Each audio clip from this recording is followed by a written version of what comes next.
ایک بات ایک دوست نے ایک دفعہ مجھے بھیجی، مجھے بڑی وہ حسین لگی۔ اس نے کہا کہ ایک شخص کا انتقال ہو گیا، وہ جب اس کو دفن کرنے لگے جنازہ پڑھ کے، تو ایک آدمی نے اس کی چارپائی پکڑ لی۔ اس نے کہا اس نے میرا 45 لاکھ روپیہ دینا ہے، پہلے پیسے دو گے پھر دفن کرنے دو گے، پیسے دے دو دفن کر دو۔ 3 بیٹے بھی تھے تو جائیداد بھی تھی، سارا کچھ تھا۔ ان 3 بیٹوں سے لوگوں نے کہا کہ تیرے ابے کو وہ دفن نہیں کرنے دے رہا، شور ہے تو۔ اور وہ بندہ بھی وہ تھا جو بڑا قریبی تھا اس کا، اس کے والد کا پارٹنر تھا، تعلقات تھے، تو اس نے کہا کہ پہلے پیسے دو پھر دفن کرنے دو۔ اب وہ 3 بیٹے کہنے لگے کدھر سے پیسے دیں، 45 لاکھ ہی کہہ دیا ہے، ہمیں تو ابا نے کوئی نہیں بتایا، حالانکہ جائیدادیں ہیں، مکان ہے، سارا کچھ ہے،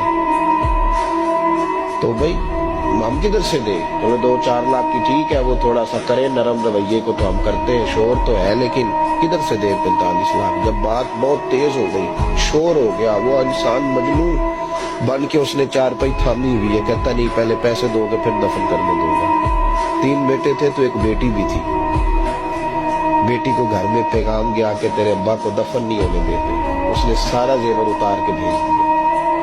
اس نے کہا اس چچا سے کہو میرے ابا کے اس دوست سے جس نے قرضہ لینا ہے کہ یہ رکھ لے، اور میں تھوڑے تھوڑے کر کے پیسے لوٹا دیتی ہوں، پر میرے باپ کو مرنے کے بعد وہ رسوا نہ کرے، اس کو دفن تو ہونے دے، میں ایک ایک پائی دے دوں گی، میرا وعدہ رہا۔ جب وہ بیٹی نے 8-10 لاکھ کا زیور بھیج دیا تو وہ قرضہ لینے والا شور کرنے لگا۔ اس نے کہا او مجھے پتا چل گیا، مجھے معاف کر دو سارے اور اسے دفنا دو۔ کہا کیا ہوا؟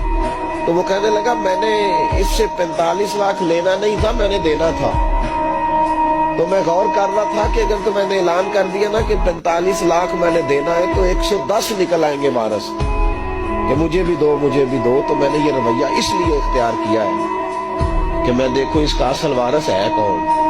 تو اصل وارث وہ بیٹی ہے جس نے اپنے کانوں سے بندے بھی اتار کے بھیج دیے، اور جس نے اپنے وہ شادی والے دن پہننے والے زیورات، پہلی رات کا وہ اس نے زیور بھی سارا اتار کے دے دیا۔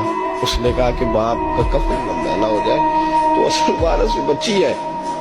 اس نے کہا اس نے مجھے وصیت کی تھی ہر ایک کو نہ دے دینا، میرے اصل وارث کو دینا، تو مجھے اصل وارث مل گیا ہے، اب میں کسی اور کو نہیں دوں گا۔ اس بیٹے